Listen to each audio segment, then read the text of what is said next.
Kidney দান, এই kidney দান কখন করবেন বা কি নিয়ম মেনে করবেন, বা একটি কিডনি নিয়ে কি বেঁচে থাকা যায়, আজকে আমরা এইসব নিয়ে আলোচনা করব। আজকে আমরা পাশে পেয়েছি বিশিষ্ট নেফ্রোলজিস্ট ডক্টর প্রতিম সেনগুপ্তকে। নমস্কার, আমি ডক্টর প্রতিম সেনগুপ্ত। আমি একজন consultant nephrologist and renal transplant physician. আজকের বিষয়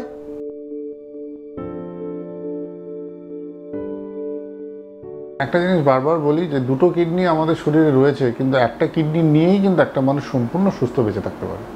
মানে যে কিডনি ট্রান্সপ্লান্ট হয় তখন যে দাতা মানে যিনি ডোনার, তিনি তো তার একটা কিডনি একজন রেসিপিয়েন্টকে দিয়ে দেন। যিনি ডোনার তিনি তো সারা জীবন সুস্থই থাকেন। সুতরাং একটা কিডনির অসুখ যদি হয়, আরেকটা কিডনি যদি সম্পূর্ণ সুস্থ থাকে, তাহলে একটা মানুষের কোনো স্বাভাবিক সাধারণত কোনো সমস্যা হয় না। ধরা যাক আমাদের দুটো চোখ আছে, ধরুন আপনি একটা চোখ বন্ধ করুন, আপনি দেখতে পাচ্ছেন তো, হ্যাঁ একটু ফিল কম হয় বটে, কিন্তু সব কিছু কিন্তু দেখা যায়। আপনাকে কেউ বলবে না যে অন্ধ, আপনি রাস্তায় হোঁচট খেয়ে পড়বেন না। সিমিলারলি দুটো কিডনির মধ্যে যদি একটা কিডনি আপনার কোনো অংশে কাজ না করে, তাহলে ওই আরেকটা সুস্থ কিডনি নিয়ে একটা মানুষ সম্পূর্ণ নর্মাল জীবনযাপন করতে পারে। সুতরাং একটা কিডনি থাকলে বা একটা কিডনি অসুস্থ আরেকটা কিডনি সুস্থ, এরকম হলে আতঙ্কিত হবেন না। আপনার দায়িত্ব সেই কিডনিটাকে সুস্থ রাখা। একটা কিডনি নিয়ে একটা মানুষ সম্পূর্ণ স্বাভাবিক এবং সুস্থ জীবনযাপন করতে পারে।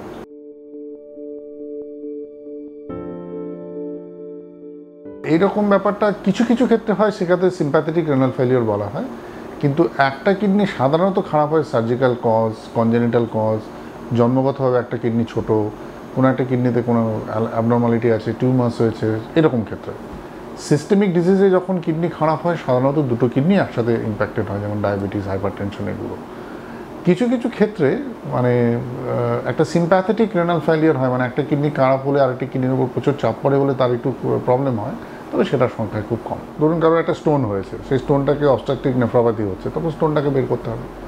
কোনো একটা কিডনিতে পাইলোনেফ্রাইটিস হয়েছে, তার চিকিৎসা করতে হবে। সুতরাং এই উত্তরটা হচ্ছে প্রকারভেদে, অসুখের প্রকারভেদ অনুযায়ী আমাদের strategy and treatment planning, management planning আলাদা হয়, সেই বুঝে আমাদের ডিসিশন।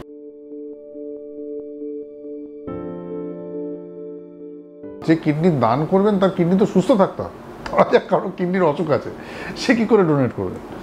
যদি একটা মানুষ তার দুটো কিডনি সুস্থ থাকে এবং তাদের কিউমুলেটিভ জিএফআর 80-র ওপরে এবং ইন্ডিভিজুয়াল জিএফআর 40-র ওপরে থাকে, তখন তাকে দাতা হিসেবে গ্রহণ করা যায়, প্রোভাইডেড তার ডায়াবেটিস নেই, তার হাইপারটেনশন নেই বা এমন কোনো অসুখে সে ভুগছে না যা থেকে তার ভবিষ্যতে কিডনির একটা প্রবলেম হতে পারে।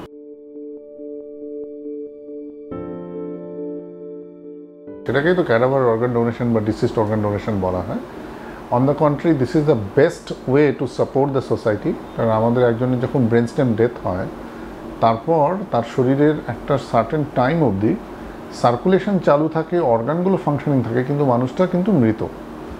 এই অবস্থায় যদি তার কোনো একটা অর্গান, সে কিডনি হোক, লিভার হোক, হার্ট ভালো থাকলে হার্ট হোক, সেগুলো যদি তার বাড়ির লোকজন সম্মতি দেন, তবে সেটা একটা রেনাল ফেলিওর মানুষকে বা একটা লিভার ফেলিওর মানুষকে বা একটা হার্ট ফেলিওর মানুষকে নতুন প্রাণ দিতে পারে।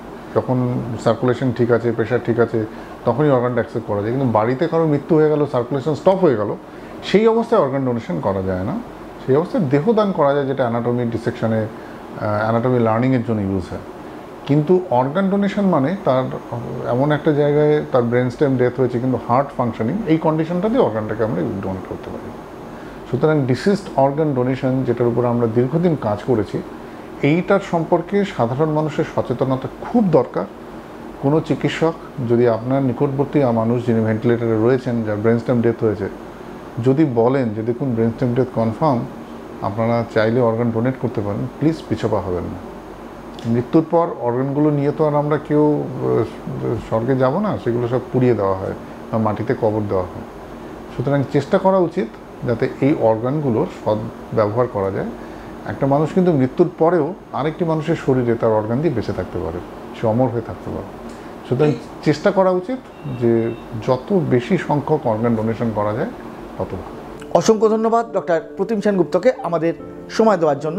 আপনাদের যদি আরও কিছু জিনিস জানতে হয় তাহলে অবশ্যই চোখ রাখুন মেডিটিভসে। ভিডিওটি ভালো লাগলে অবশ্যই একটি লাইক দিন এবং শেয়ার করুন এই ভিডিওটি, কারণ আপনার শেয়ার করা এই ভিডিওটি হয়তো আরেকজনের উপকারে আসতে পারে এবং যারা মেডিকেল রিলেটেড এই মেডিটিভ চ্যানেলটি এখনও সাবস্ক্রাইব করেননি তারা সাবস্ক্রাইব করে নিন আমাদের এই মেডিকেল রিলেটেড চ্যানেলটি, এবং পাশে থাকা যে বেল আইকনটি রয়েছে সেই বেল আইকনটিকে প্রেস করে দিয়ে অল বাটনটিকে ক্লিক করে দিন, যাতে নতুন ভিডিও আপলোড করলেই তার নোটিফিকেশান পেয়ে যান আপনারা।